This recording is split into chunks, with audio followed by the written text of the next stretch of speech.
you have X-ray vision? Are you strong enough to subdue a bulky interface? Can you leap tall buildings? No, forget that last one. Just be prepared for a workout when you play Ultimate Domain from the Software Toolworks. What we have here is a solid concept completely undercut by poor design. This game, set in the fantasy world of Genesia, pits you against 2 other players in a race to become the first to recover 7 of 9 lost jewels.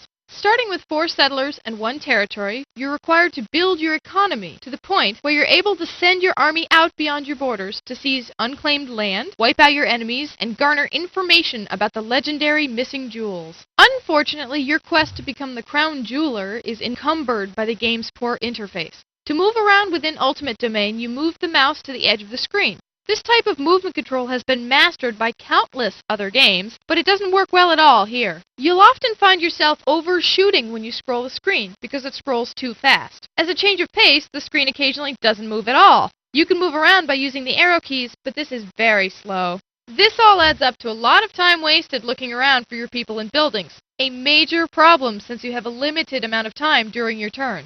Then there's the problem of obstructions by flora and fauna. For instance, the only way you can gain access to the trade screen, where you change your settlers' occupations, is to click on a brown flag. Now, for 5 bonus points, find the flag on this screen.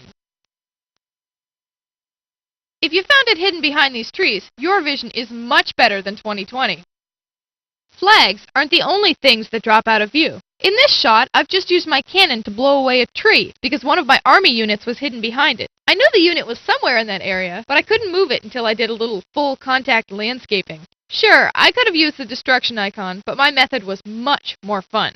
Unmanageable mice aside, this is a sound strategy game that requires a lot of patience. It's very important to manage your settlers in a proper fashion early in the game. They're flexible and will perform any task you ask them to. Keep an eye on their morale, which is the key to expanding your population. Happy peasants get together and produce baby peasants, who quickly grow up and enter your service. Also, wandering nomads won't wander into your territory if the morale is low.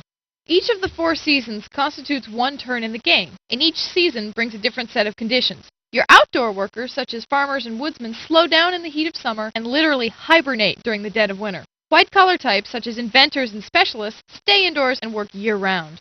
Technology is the key to blowing your opponents to hell and back later in the game, so you should get your inventors working as soon as possible. They're starting from scratch. The wheel hasn't even been invented yet, and their pool of knowledge builds in a logical fashion. You must build a workshop for your inventors to work in, and for your blacksmiths to build the inventions. Other important buildings that you'll need are a barracks, where you raise your army, raise your taxes, and propose alliances with the other players. A temple, where you store the jewels that you manage to find. And a tavern, where you'll be able to question travelers about the location of the missing jewels. There isn't much suspense over the outcome of your battles against opposing units, since the side with more firepower invariably wins. But the graphics took me back to the cartoons I used to watch when I was a kid. I half expected Yosemite Sam and Bugs Bunny to emerge from the cloud of smoke that denotes a battle. When your archers shoot an opposing unit, the damage you inflicted appears on the screen in bright red. Keep in mind that your soldiers are good for more than fighting. The jewels aren't necessarily in occupied territory, so it's a good idea to have a few units out wandering the land, trying to scoop up any stray baubles that might be lying around. Ultimate Domain is an entertaining game that demands a lot of time, since it takes a while to get to the point where you can start seriously challenging your opponents. It's just a damn shame that the designers buried an otherwise excellent game under an unmanageable interface.